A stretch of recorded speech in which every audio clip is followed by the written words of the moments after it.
What up YouTube, Jade up here, and I apologize, I know I haven't posted a video in a long time. Now this is going to be a short video, but it just occurred to me because I'm getting ready to winterize my bike for the year, and this is just something that I do on the yearly, just to be safe. So I'm going to show you guys how to change out the battery on your Indian Challenger and or Indian Chieftain Pursuit Power Plus key fob, okay? Let's get into it. All right, y'all. So this is the Power Plus key fob. It's pretty, I believe the Chieftain or the Thunderstroke bikes have like a circular style key. This is, I think, specifically for the Power Plus. So this should work for Pursuit, Challenger, Power Plus Chieftain, Power Plus Roadmaster.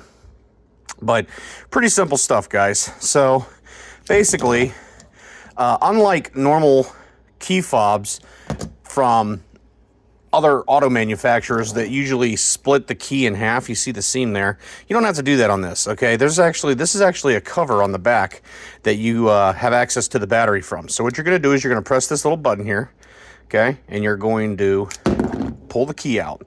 So a lot of people are like, oh, can I start the bike with this key? Not that I know of. This is specifically for you to be able to manually lock and unlock your saddlebags, okay? So once you pull the key out,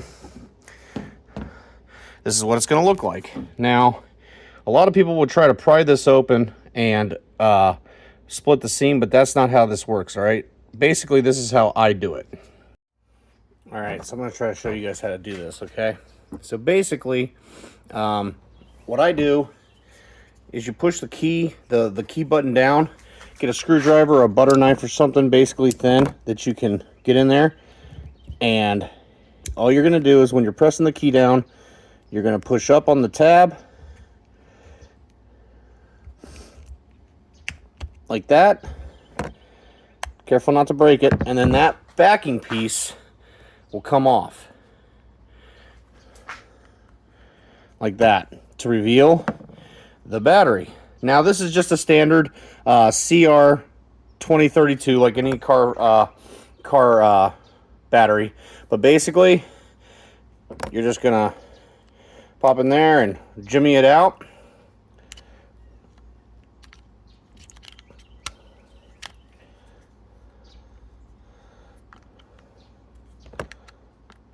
Just jimmy it out like that. Okay. And bam, there you go. Make sure you're reading for your positives and your negatives. Flat is positive, rugged is negative, and then I believe it just goes back in there like that. Push the key in the slots. There's little slots right here, as you can see. You just make sure you slide those in place. Click that down like that, and then bam, I put the key back in. When you put the key back in, just make sure it lines up with your grooves like that, and bam, you're done. Like I said, pretty simple video, guys. It's really not that difficult, but I've seen a lot of guys ask me how to do this. They were having trouble splitting the fob in half, which on a lot of modern day cars that have the key fob, that is absolutely how they do it, but that's not how this works. It's actually kind of nice that they gave us that little cover on the back to where we don't have to split the whole key open. So that's how you do it. If you have any questions or I missed something, leave me a comment down below. I try to get back to all the comments I can. Like I said, guys, I've been posting a lot more shorts lately. Check those out. I just find random cool cars and I do walk-arounds on them. Kind of neat. But if you haven't already, please like, share, and subscribe. Let's keep the channel growing, guys. And until next video,